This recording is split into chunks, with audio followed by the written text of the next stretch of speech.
أهلا بيكم في قناة الراوي. لو مهتمين بقصص الرعب والغموض والماورائيات شرفونا بالاشتراك في القناة. هتلاقوا هنا العالم اللي بتدوروا عليه، قصص بعضها حقيقي ومن ملفات حقيقية، وبعضها من تأليفنا أو تأليف المستمعين، وظواهر وأحداث غريبة وغامضة، وقضايا حيرت العالم، وألغاز انتوا هتحلوها بنفسكم. لو مهتمين بده انتم في المكان الصح. انضموا للقناة ورشحوها لأي حد مهتم بالنوع ده من القصص. يلا نبدأ أول قصة معانا في القناة. أهلا بيكم.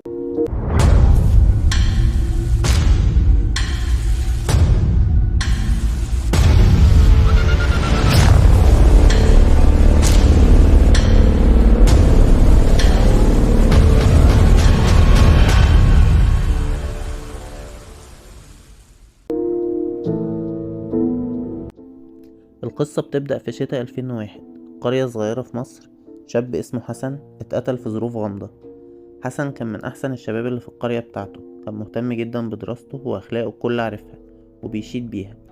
لقوه مدبوح من رقبته ومرمي في الترعة اللي في القرية. بلاغ وصل لاسم الشرطة اللي فورا اتوجهوا لمكان المعاينة وبدأوا التحريات. الشاب عنده 24 سنة، طالب في كلية طب من أسرة متوسطة، مرتبط ببنت من القرية اسمها نوارة عندها 20 سنة، كانت بنت خالته. بيحبوا بعض من صغرهم. لما خلص ثانوية عامة حسن سافر القاهرة عشان يدخل كلية الطب اللي كان بيحلم بيها من صغره. هناك كان عايش في شقة مع 2 من زمايله عشان يقسموا الإيجار علشان ظروف المعيشة الصعبة.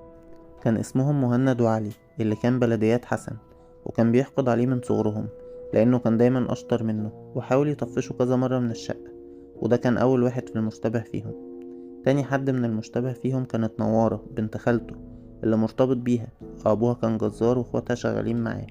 نوارة من ساعة ما حسن سافر وهي ابتدت تحس انه بيبعد عنها وان المسافة ما بينهم بتكبر.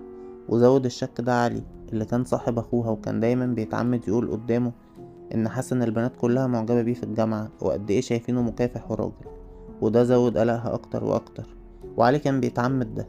المشتبه فيه رقم 3 كان دكتور الوحدة الصحية اللي في القرية، كان بياخد فلوس في جيبه من المرضى. وكان آخر موقف جمعهم وحسن بيقوله أنا هبلغ عنك، أنت بتستغل غلب الناس ومراتهم وبتسرقهم. وكان رد الدكتور وانت مالك، انت لو ما خرجتنيش من دماغك انا مش هسيبك تأذيني، وهيكون آخر يوم في عمرك. الكلام ده كان قدام الممرضة.